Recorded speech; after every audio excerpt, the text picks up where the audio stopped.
Admiral Kang Dae-ho stood on the bridge of his flagship, watching the stars through the large window. His gray uniform was clean and pressed, but his face showed the weight of many sleepless nights. The communication panel beside him beeped with urgent messages from across human space. 43 star systems now belonged to humanity, and each one was sending the same report. Strange ships had appeared at their borders. The alien vessel hanging in space before them was unlike anything humans had ever built. It was smooth and white, shaped like a giant teardrop that could have swallowed 3 of Earth's largest battleships. No visible engines, no weapon ports, yet it moved through space with impossible grace. The ship had appeared without warning, in the Sol system 3 hours ago, broadcasting a message in perfect human language. "Admiral," called Captain Lee Hyun-woo from his position at the tactical station. The young officer's hands stayed steady on his controls, but his voice carried tension. "The alien ship is requesting permission to dock with our station." Kang Dae-ho nodded slowly. This moment had been expected for years, ever since humanity's first colonies had detected signs of other intelligent life.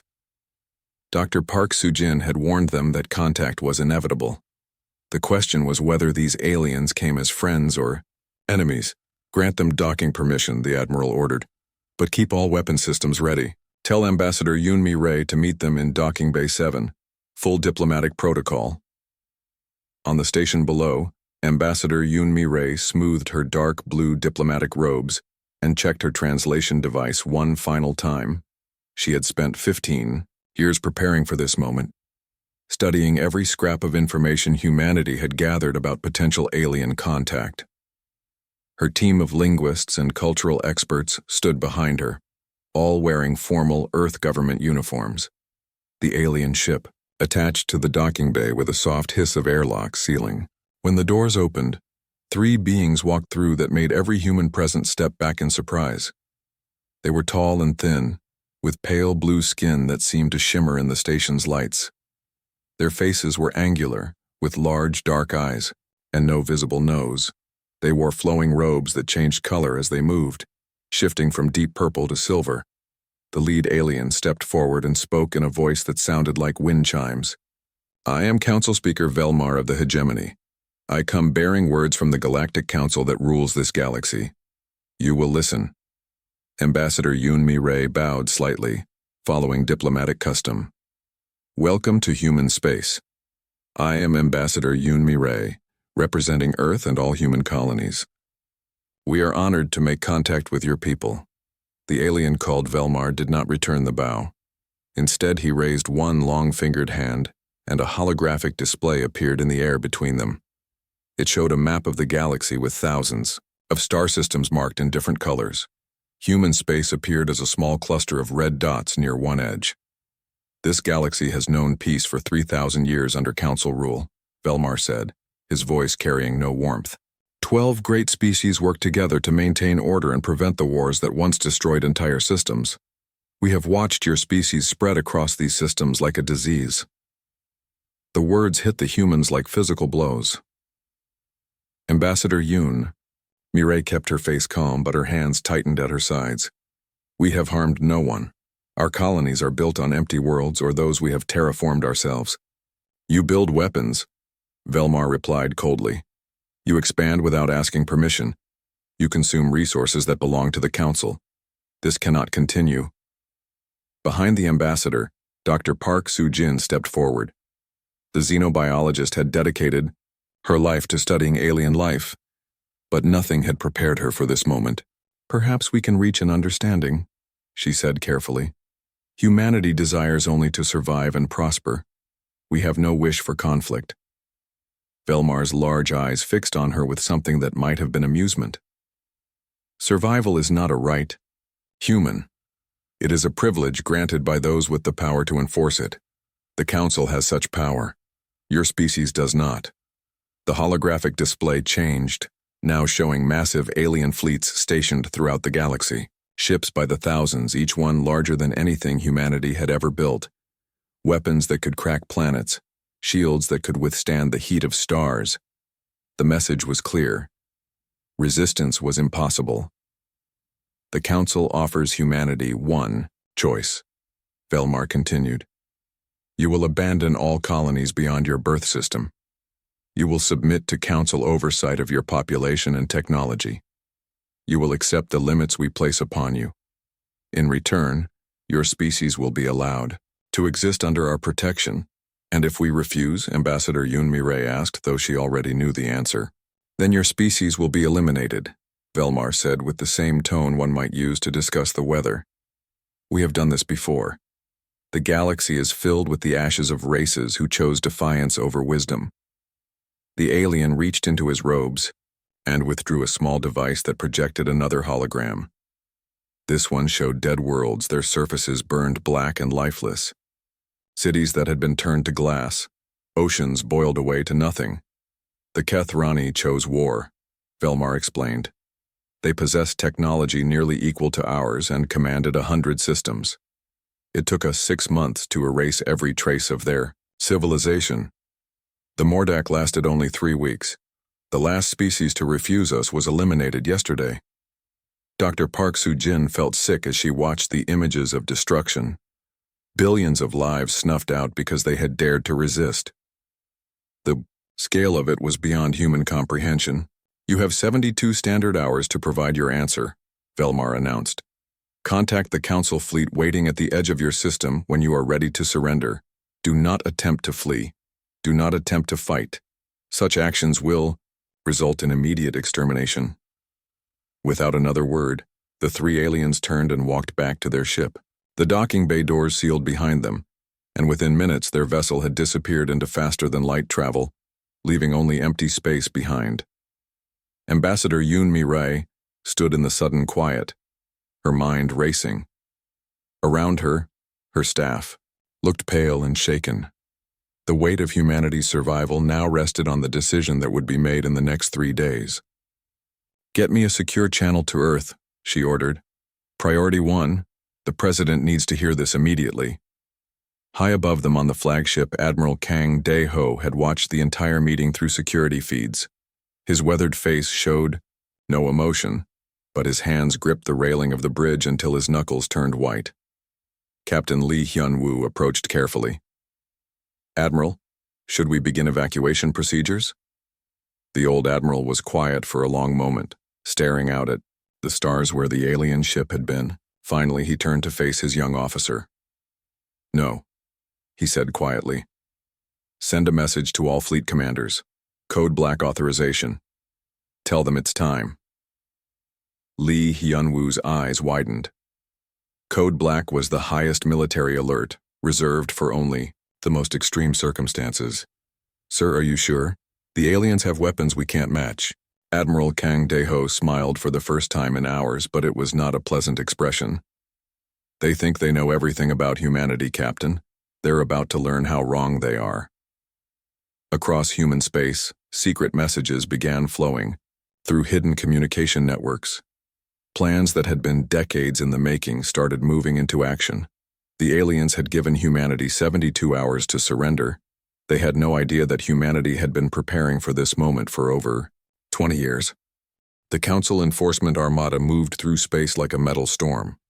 15,000 ships of war, each one a masterpiece of destruction that had taken centuries to build. At their head flew the mighty dreadnoughts, vessels so large that they carried their own manufacturing facilities and could build smaller ships while traveling between stars. Council Prime Vextar stood on the bridge of his flagship, watching the human colonies grow larger on his displays. The deadline had passed 6 hours ago with no word of surrender from the stubborn humans. Now it was time to teach the galaxy what happened to species that defied the Council's will. Begin with the outer colonies, he commanded. Make examples of 3 systems. Broadcast the destruction across all frequencies so every human can see what defiance costs. The first target was New Sol, a thriving world of 8 million humans that had been settled only 20 years earlier. The colonists had built beautiful cities that gleamed like jewels beneath the light of their yellow sun. They had farms that stretched across entire continents and universities, where human children learned to dream of the stars. Captain Hong Jae-sung commanded the orbital defense station above New Sol. He was a veteran of the Deep Space Patrol, a man who had spent 15 years protecting human colonies from pirates and natural disasters. Nothing had prepared him for this moment. "Contact the surface," he ordered his communications officer. "Tell them to begin immediate evacuation procedures. All civilians to the deep shelters now." Through his observation window, Captain Hong could see the Council fleet approaching. Even at maximum magnification, the enemy ships looked like tiny stars. But his sensors told a different story. The lead vessels were each larger than his entire station. Their weapon systems could vaporize his defenses in seconds. "Sir," his tactical officer called out, her voice tight with fear. "We're receiving a transmission from the enemy fleet." The main screen flickered, showing the alien face of a council commander. Its blue skin seemed to glow with inner light, and its large, dark eyes held no trace of mercy. "Human defenders," the alien spoke in perfect human language. "You have 30 minutes to evacuate your world. After that time, we will demonstrate what happens to species that refuse council authority. This is your only warning." The transmission ended, leaving the human defenders in stunned silence. 30 minutes to evacuate 8 million people. It was impossible. "Sir, what are your orders?" asked his weapons officer, a young man whose hand hovered over the firing controls. Captain Hong Jae-sung looked at his small crew, brave men and women, who had volunteered to defend their world, knowing they would likely die in the attempt. "We buy them as much time as we can," he said quietly. "Launch all fighters. Target their lead ships. Make them pay for every minute." The defense station's 20 fighter craft launched into space, their pilots knowing they flew to certain death. Against 15,000 enemy ships, their sacrifice would barely register as a delay, but every second might save another life on the planet below. The first exchange of fire lit up the darkness of space. Human plasma cannons and missile launchers struck out at the massive council vessels, their best shots barely scratching the aliens' advanced shields. In return, beams of energy that could melt mountains swept through the human defenders.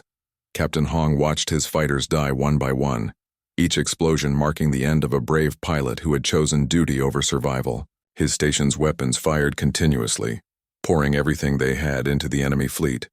But it was like throwing stones at a mountain. "Sir, the evacuation is at 40%, his communications officer reported. "The transports are moving, as fast as they can." "Tell them to move faster," Hong replied, knowing it was hopeless. The council ships were already in bombardment position above New Seoul. The beautiful world was about to become another example of alien power. The bombardment began without ceremony. Beams of superheated plasma fell from orbit like rain, each one carrying enough energy to level a city block. The carefully tended farms burned. The gleaming cities melted into pools of glass. The oceans began to boil as the planet's surface temperature rose beyond the point where life could exist. 8 million humans died in the space of 6 hours. The lucky ones were vaporized instantly. Others died slowly in the underground shelters, as the heat from above cooked them alive. Captain Hong Jae-sung and his crew fought until their station broke apart around them, adding their voices to the billions who had died screaming defiance at their alien killers. The same scene played out across 3 human systems. Worlds that had taken decades to build were reduced to molten slag in a matter of hours. The Council broadcast every moment of the destruction across the galaxy, ensuring that every remaining human could see the price of resistance. But something strange began to happen as the slaughter continued. Instead of breaking human morale, the broadcast seemed to make the surviving colonies more determined than ever. Messages flooded the communication networks, all carrying the same theme. If they were going to die anyway, they would take as many aliens with them as possible. Commander Oh Seung-min led the Special Forces team that infiltrated a council supply depot, while the main fleet was busy destroying colonies. His unit had trained for this kind of mission for years, but the reality was more terrifying than any simulation. The alien facility was a marvel of advanced engineering, built into the surface of a dead moon in an empty system. Massive processing. Plants converted raw materials into the weapons and supplies that kept the council fleet operational. It was defended by automated systems that could track and destroy anything that moved. But Commander Oh's team had advantages the aliens didn't. Remember, "We only have 20 minutes before their patrol returns," he whispered to his soldiers as they moved through the facility's outer defenses. "Grab everything you can, but priority goes to the quantum processors and shield generators. Dr. Lim needs those components." His team moved like ghosts through the alien corridors, using equipment that barely worked against Council technology. They were outnumbered, outgunned, and operating in an environment designed to kill them. But they had one thing the aliens lacked: the desperate courage of a species fighting for survival. The raid was successful beyond their wildest hopes. Not only did they recover the components Dr. Lim Soo-young needed for her secret project, but they also captured several Council technicians who possessed knowledge about alien military systems. The cost was high. Half of Commander O's team died in the fighting, but the intelligence they gathered would prove crucial in the battles to come. Dr. Lim Soo-young worked frantically in her hidden laboratory, deep beneath the surface of a moon that appeared uninhabited to Council scanners. Around her, the most brilliant scientists humanity had ever produced labored to complete a project that would either save their species or guarantee their mutual destruction with their enemies. The components Commander O's team had captured were already being integrated into humanity's ultimate weapon. Years of theoretical work were finally becoming reality, powered by desperation and the kind of scientific breakthrough that only came when survival was at stake. "How much longer?" asked her assistant, a young physicist whose hands shook from exhaustion and stimulants. 18 hours, Dr. Lim replied, not looking up from her calculations. "Maybe 16 if we skip the final safety checks." "And if it doesn't work?" She finally raised her head, her eyes bloodshot but determined. "Then we die with the rest of humanity. But if it does work, the Council will learn what it means to threaten a species that refuses to surrender." Captain Lee Hyun-woo's ship drifted through space near the edge of the battle zone, its advanced stealth systems keeping it hidden from Council sensors. He and his crew watched the destruction of New Seoul through their long-range scanners, each explosion a reminder of what was at stake. "Sir, we're receiving new orders," his communications officer reported. "Admiral Kang wants us to move to Position 7. Lee Hyun-woo nodded grimly. Position 7 was deep in Council space, farther from human territory than any military vessel had ever traveled. It was also where they would wait for the signal that would begin humanity's counterattack. "Set course and engage maximum stealth," he ordered, "and pray to whatever gods might be listening that we're not too late." His ship slipped through the darkness toward its destination, one of hundreds of similar vessels positioning themselves for the most audacious military operation in human history. They carried weapons that pushed the boundaries of known physics, powered by technology that humanity had barely learned to control. The Council continued their systematic destruction of human colonies, believing they were teaching the galaxy a lesson about the price of defiance. They had no idea that each destroyed world only strengthened humanity's resolve to make them pay. The war was about to enter a new phase, and the aliens were about to discover that some species became more dangerous when you backed them into a corner. President Kim Tae-sung stood before the assembled representatives of Earth's government in the deep underground bunker that had become humanity's war room. The screens around them showed the galaxy in real time, with red indicators marking the destruction of Council facilities and green dots representing successful human operations.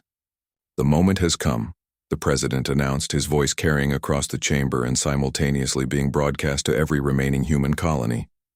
"For 72 hours, we watched our worlds burn. For 72 hours, we endured their demonstrations of power. Now it is our turn to demonstrate what humanity means when we say total war." He gestured to the display showing the devastation across Council space. In 6 hours, Operation Total Eclipse had crippled an empire that had ruled the galaxy for millennia. Industrial facilities lay in ruins, military bases had been vaporized, and the alien fleet that had seemed so invincible was scattered and confused.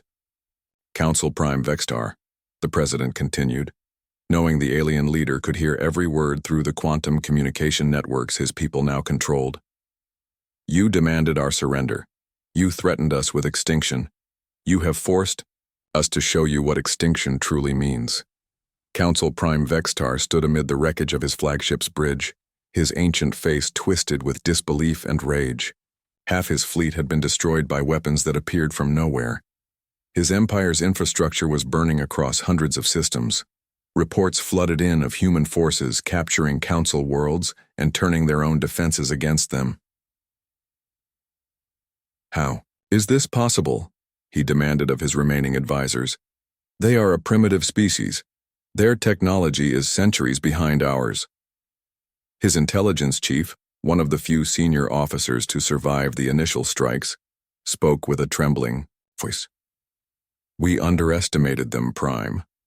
While we saw only their visible military forces, they were building a second fleet in secret. While we thought they were fleeing in panic, they were positioning weapons throughout our territory."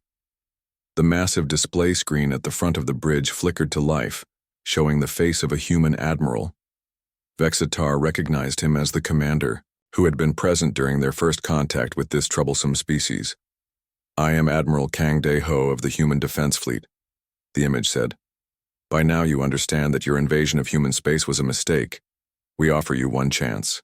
To avoid total destruction, withdraw all Council forces from human territory immediately. Submit to human authority for war crimes trials. Accept the dissolution of your empire under human oversight." Vextar's rage boiled over. "Never. The Council has ruled this galaxy. For 3,000 years, we will not bow to primitive savages." "Then you have chosen extinction," Admiral Kang replied calmly. "So be it." Captain Ryu Haiwan guided her massive ship through the void toward the Council's capital system. Her vessel was humanity's ultimate weapon, a converted planetoid that had been hollowed out and filled with technology that pushed the boundaries of physics itself. At its heart lay an artificial black hole, carefully contained and controlled, ready to be weaponized against the alien homeworlds. "Approaching the target system," reported her navigation officer, a woman whose steady hands belied the magnitude of what they were about to attempt. "All systems are operating within normal parameters." Through the ship's massive viewports, Captain Ryu could see the Council capital world growing larger. It was a beautiful planet, covered in gleaming cities that had stood for thousands of years. Billions of aliens lived there, most of them innocent of their government's crimes against humanity. "Captain," her tactical officer said quietly, "are we really going to do this? There are civilian populations down there." Captain Ryu Haiwan closed her eyes for a moment, thinking of New Seoul and the other human worlds that had been reduced to glass and ash. The aliens had shown no mercy to human civilians. They had burned entire worlds as examples, killing millions to make their point about Council power. "They made their choice when they threatened us with extinction," she said, firmly. "Activate the gravitic weapon, target the planetary core." Dr. Song Chang-min monitored the final phase of humanity's counterattack from his command post aboard the mobile battle station that had once been hidden in Earth's asteroid belt. Around him, displays showed human forces systematically destroying every major Council installation in the galaxy. "Status report on Operation Clean Sweep," he ordered. 92% of Council military assets eliminated," came the reply. "Their remaining forces are attempting to regroup at the Velthar system, but our ships are already in position to intercept them."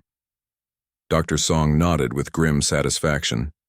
Clean Sweep was the final component of humanity's war plan, designed to eliminate any possibility of Council recovery. Every shipyard, every weapons factory, every research facility was being targeted for destruction. When it was finished, the aliens would lack the industrial capacity to threaten anyone ever again. "What about their government centers?" he asked. "All primary facilities have been captured or destroyed. We have most of their senior leadership in custody. Those who refuse to surrender are being eliminated, along with their strongholds." The Council's capital world died as Captain Ryu Hyewan's weapon struck its core. The artificial black hole, carefully aimed and precisely controlled, consumed the planet's center and triggered a gravitational collapse that tore the world apart from within.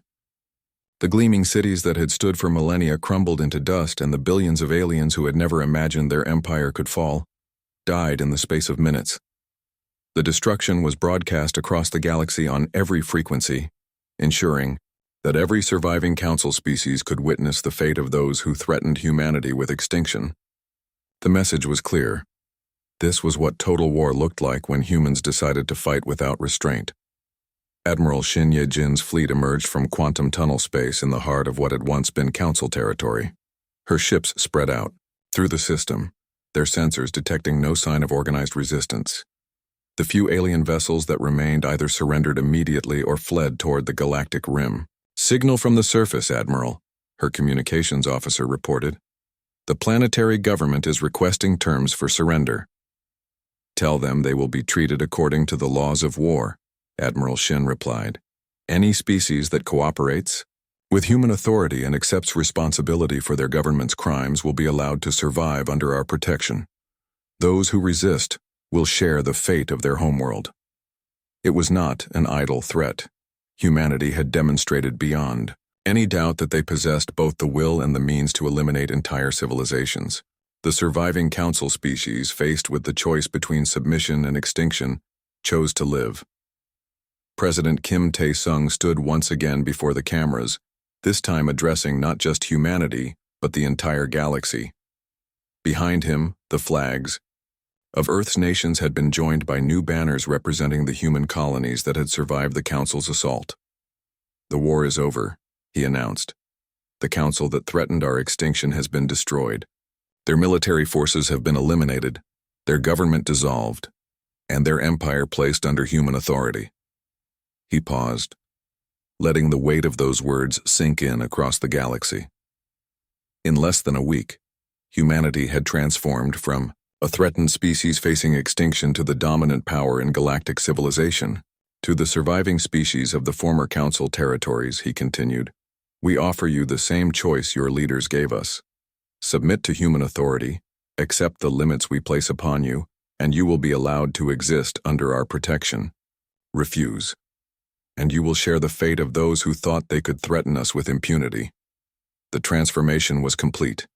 Humanity had not simply survived the Council's ultimatum, they had turned it back on their enemies with interest. The species that had ruled the galaxy through fear and superior technology discovered that neither could protect them from an enemy that refused to accept defeat. Admiral Kang Dae-ho walked through the ruins of the Council's great assembly chamber, his boots echoing in the vast space where alien leaders had once decided the fate of entire species. The magnificent architecture was scarred by weapons fire, and the great throne where Council Prime Vextar had sat lay broken among the debris. "It's finished," he said to Captain Lee Hyunwoo, who had survived his suicide mission and been promoted to admiral for his service. "The species that demanded our surrender has been eliminated. Their empire is ours now." "What happens next, sir?" the younger officer asked. Admiral Kang looked out through the shattered windows at the stars beyond. Human ships moved through space that had belonged to aliens for thousands of years. Human colonies were being established on worlds that had never known the footsteps of Earth-born creatures. "Now we show the galaxy what humanity means when we talk about order," he said. "The Council ruled through fear and the threat of extinction. We will rule through strength and the knowledge that any species foolish enough to threaten us will simply cease to exist." The message went out across the galaxy, carried by the same quantum networks that had coordinated humanity's devastating counterattack. Admiral Shin Ye-jin stood on the bridge of her flagship, watching the stars through the massive viewport that dominated the forward wall. Around her, the bridge crew worked in disciplined silence, their movements precise despite the magnitude of what they were about to attempt. Behind them, stretching into the darkness of space, waited the largest fleet humanity had ever assembled. 500 ships hung in the void near the galactic rim, each one built in the secret shipyards that had operated in the empty spaces between star systems. For 20 years, humanity had poured resources into this hidden fleet, while maintaining the illusion that their visible military forces were their only defense. "Report from all squadron commanders," Admiral Shin ordered. "All ships report ready." "Admiral," replied her tactical officer, Commander Park Jun-ho. "Hybrid drive systems are charged and operational. Weapon systems are armed and targeting solutions are locked in." The ships around them were unlike anything that had ever been built before. They combined human engineering with technology reverse-engineered from captured Council equipment, creating vessels that were specifically designed to counter alien advantages. Their hulls were formed from metamaterials that could absorb and redirect energy weapons. Their engines used quantum tunneling drives that allowed faster-than-light travel without creating the energy signatures that Council sensors could detect. "Signal from Earth, Admiral," the communications officer announced. "President Kim authorizes Operation Total Eclipse. All targets are confirmed." Admiral Shin Ye-jin felt the weight of her species' survival settle on her shoulders. Operation Total Eclipse was humanity's final gamble, a coordinated strike that would target every major Council facility simultaneously. If it succeeded, they would cripple the alien empire before it could react. If it failed, humanity would be extinct within days. "Send the activation signal to all deep strike platforms," she commanded. "Begin the countdown." Light years away, Dr. Bae Min-ho sat in the control center of Installation Omega, a facility built inside a hollowed-out asteroid in what appeared to be empty space. Around him, banks of quantum computers hummed with barely contained energy, maintaining the connections that linked hidden weapon platforms across the galaxy. "Activation signal received," reported his senior technician, a woman whose calm voice belied the terror of what they were about to unleash. "All platforms are responding. Network integrity at 100%. Dr. Bae Min-ho had designed the quantum communication network that made Operation Total Eclipse possible. Using principles that the Council had discovered but never fully explored, the network allowed instantaneous communication across impossible distances. More importantly, it allowed perfect coordination between weapon systems scattered throughout the galaxy. "Initiate the final countdown," he ordered. "May God have mercy on our souls." On the bridge of his flagship, Council Prime Vextar received reports of the continued destruction of human colonies. 3 more systems had been reduced to lifeless rocks, their populations of millions vaporized by plasma bombardment. The demonstrations of Council power were having the desired effect. Several other species that had been considering rebellion were sending messages of renewed loyalty. "The humans are stronger than expected," reported his intelligence chief, a being whose species specialized in psychological warfare. "They continue to resist even as their worlds burn. Some of their remaining colonies are actually sending volunteers to reinforce their military units." Vextar felt a flicker of something that might have been respect.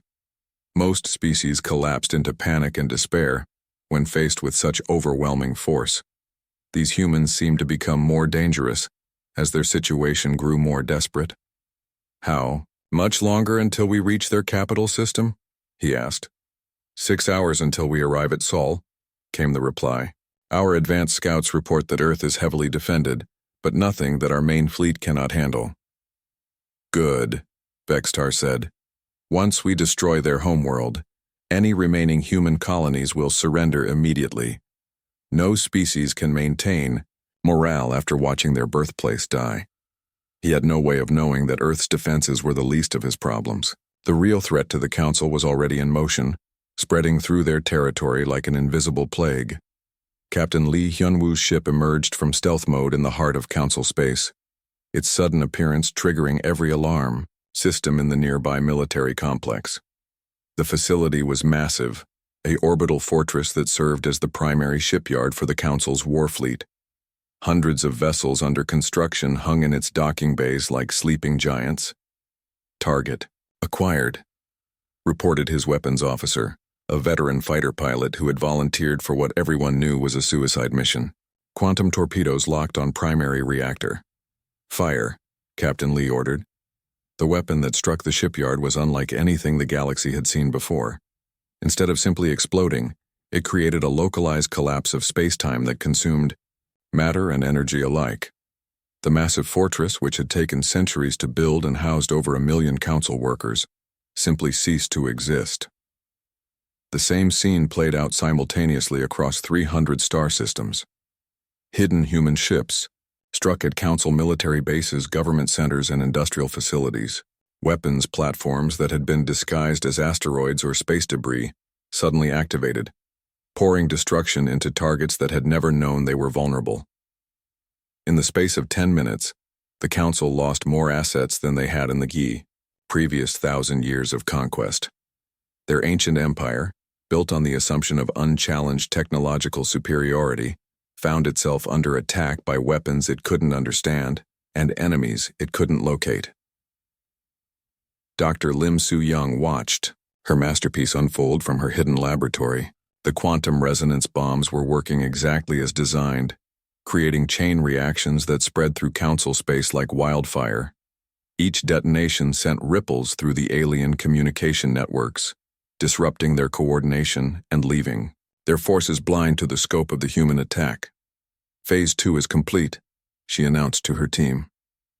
All primary targets have been eliminated. Council industrial capacity is reduced by 70%.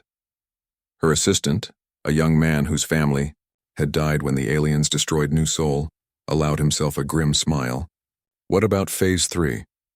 That begins now, Dr. Lim replied, turning to a new set of controls. Time to show them what happens when you threaten humanity with extinction. Commander Oh Seung-min led his strike team through the corridors of the Council's Central Command Complex, a massive space station that served as the military headquarters for their empire. The facility was in chaos, with alien officers running in panic as reports of destruction flooded in from across the galaxy. His team had infiltrated the station using captured council technology, but now stealth was impossible. Alarms blared throughout the complex as automated defense systems tried to lock onto the human intruders. Remember, we need the command codes for their reserve fleets, he shouted to his soldiers over the noise of weapons fire. Everything else is secondary. They fought their way through corridors filled with alien defenders, each step forward costing human lives. But the mission was too important to abandon. The codes they sought would give humanity control over thousands of council ships that were currently in distant systems, too far away to defend their homeworlds. Engineer Ko Dong-wook worked frantically in the captured council data center, his fingers flying over alien control interfaces as he downloaded centuries of military intelligence. The information flowing through his systems would reshape humanity's understanding of galactic politics and reveal the locations of every council stronghold. Got it, he announced as the final files transferred to his portable storage device. Every ship, every base, every government facility in council space. They're completely exposed now. Commander Oh Seung-min's voice crackled through the communication system. Extraction in 2 minutes. The place is about to come apart. Ko Dong-wook grabbed his equipment and ran for the rendezvous point, leaving behind the smoldering ruins of the Council's primary intelligence center. The aliens were about to discover that their greatest weakness was not their technology, but their assumption that no other species could match their capacity for total war. Admiral Kang Dae-ho received reports from across the galaxy as Operation Total Eclipse reached its climax. Human forces were striking targets that the Council had never dreamed could be threatened, using weapons and tactics that turned the aliens' technological advantages against them. Status report, he ordered his communications officer. 85% of primary objectives eliminated, came the reply. Council response time is severely compromised due to network disruption. Their reserve fleets are moving, but they're acting without coordination. The old admiral allowed himself a moment of satisfaction. For 20 years, humanity had prepared for this war while maintaining the illusion of weakness.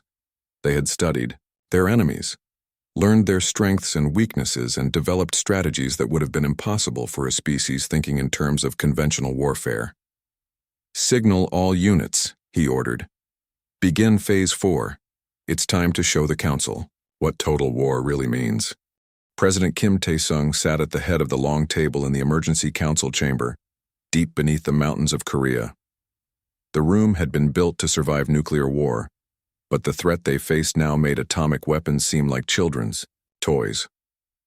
Around the table sat the leaders of every major nation on Earth, their faces grim in the blue light of the holographic displays. 72 hours, the president said, his voice echoing in the chamber. That's what they gave us to decide the fate of our entire species. General Choi Won-ho stood at the far end of the room, a tall man with silver hair and scars on his hands from his days as a frontline soldier. Behind him, massive screens showed the locations of every human colony, every military base, every ship in the fleet. Red warnings blinked at the edge of the display where Council forces waited. "The enemy fleet is enormous," the general reported. "Our long-range sensors count at least 15,000 ships of various sizes. Their smallest vessels are larger than our biggest battleships. Their weapons can destroy planets." "What about our defenses?" asked the representative from the American Federation, a woman whose hands shook slightly as she spoke. Dr. Nam Ji-young stepped forward from her position near the wall. The director of advanced weapons research was younger than most people in the room, but her eyes held the weight of terrible knowledge. "Our conventional forces would last perhaps a day against them. Maybe 2 if we're very lucky and very clever." Silence filled the chamber. Everyone understood what those words meant. Humanity's greatest warships, the pride of their military might, were nothing more than targets to an enemy with thousands of years of technological advancement. "However," Dr. Nam Ji-young continued, "conventional warfare is not our only option." President Kim Tae-sung leaned forward. "Explain." "Project Deep Strike has been ready for 5 years," she said. "We have been preparing for this possibility since our first deep space missions detected alien technology. The question is whether we have the courage to use it." The Brazilian representative, an older man with kind eyes, spoke up. "What exactly are we talking about, Doctor?" Dr. Nam Ji-young touched a control, and the displays changed. New images appeared showing hidden facilities scattered across human space, weapons that defied easy description, and star charts marked with locations no human colony had ever been established. "We call it the Extermination Protocol," she said quietly. "If we cannot save humanity through surrender, we ensure that those who threaten us pay the ultimate price."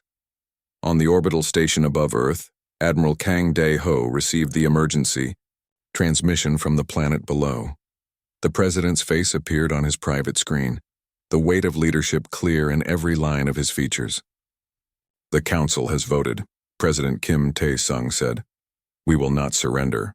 We will not submit to alien rule. We will not abandon our colonies or accept limits on our growth." The Admiral nodded slowly. He had expected this decision, hoped for it even, but hearing it still sent a chill through his bones. "And the protocol, Mr. President?" "Authorized," came the reply. "Full implementation. May God forgive us for what we're about to do."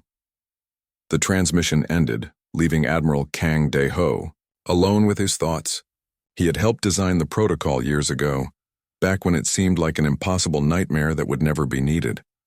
Now that nightmare was about to become reality. "Captain Lee," he called. The young officer appeared at his side immediately. "Send the activation codes to all Deep Strike facilities. Authorization Omega Black." Lee Hyun-woo's face went pale. "Sir, are you certain? Once we start this, there's no going back." "There was never any going back," the Admiral replied. "The moment these aliens decided to threaten us with extinction, they sealed their own fate. They just don't know it yet." Across human space, secret facilities that had been hidden for decades came to life. On dead worlds that appeared empty to any scan, massive installations rose from underground chambers. Ships that had been disguised as mining vessels revealed weapon systems that could crack moons. The evacuation programs that had been moving civilians for the past 5 years shifted into their final phase. Ambassador Yoon Mi-rae prepared for the most important message of her career. She stood in the communication center of the orbital station, her diplomatic robes replaced by a simple black uniform. Behind her, the flags of every human nation hung in a semicircle, a symbol of their unity in the face of extinction. "This is Ambassador Yoon Mi-rae of the United Human Colonies," she began, her voice being broadcast on every frequency the aliens had used. "We have considered your ultimatum and reached our decision." Light years away, the Council fleet received the transmission. Council Prime Vextar, the supreme leader of the alien alliance, sat on his command throne aboard the massive flagship that served as the mobile capital of Council space. He was ancient even by the standards of his long-lived species, having personally overseen the destruction of dozens of rebellious races. "We decline your generous offer of slavery," Ambassador Yoon Mi-rae continued, her voice steady and clear. Humanity rejects your authority over our worlds, our lives, and our future. We will not kneel to you or any other power that threatens our freedom." Vextar felt something he had not experienced in centuries: surprise. No species had ever spoken to the Council with such defiance, especially not one so obviously outmatched. Perhaps these humans did not understand their situation. Furthermore, the human ambassador said, "We offer you a counter-proposal.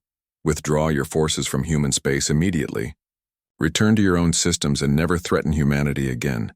If you do this, we will allow you to live." The bridge of the Council flagship erupted in sounds that served as alien laughter. The idea that these primitive beings could threaten the mighty Council was beyond absurd. Vextar raised a limb for silence. "Your arrogance will cost you dearly, humans," he said, though he knew they could not hear him yet. "No species has ever challenged the Council and survived. You will be no exception." On Earth, the message continued. "You have given us 72 hours to surrender," Ambassador Yunmire said. "We give you the same time to flee. After that period expires, humanity will demonstrate why threatening us was the last mistake your species will ever make." The transmission ended, leaving the Council fleet in stunned silence. Even species on the verge of extinction typically begged for mercy or tried to negotiate. These humans had actually threatened them in return. General Choi Won-ho stood in the command center beneath Seoul, watching as status reports flowed in from every corner of human space. Hidden facilities were powering up, secret weapon systems were coming online, and the most classified ships in humanity's fleet were moving into position. "Phase 1 is complete," reported his aide, a young officer whose hands trembled slightly as he read from his tablet. "All evacuation sites have reached capacity. Phase 2 assets are in position." The general nodded. Phase 2 was the part of the plan that would either save humanity or guarantee their mutual destruction with their enemies. "What about the alien fleet?" "Still maintaining position at the edge of our system," came the reply. "No movement detected. They appear to be waiting for our surrender deadline." "They won't have to wait long," General Choi Won-ho said grimly. "In 72 hours, this war will be over one way or another." Dr. Park Soo-jin sat in her laboratory, surrounded by alien artifacts that human deep space missions had secretly recovered over the years. Pieces of advanced technology, samples of unknown materials, and most importantly, fragments of Council computer systems that contained precious intelligence about their enemies. She had spent decades studying these fragments, slowly unlocking the secrets of Council technology. What she had learned terrified her, but it had also given humanity the knowledge they needed to strike back. The aliens were more advanced than humans, but they had grown complacent in their dominance.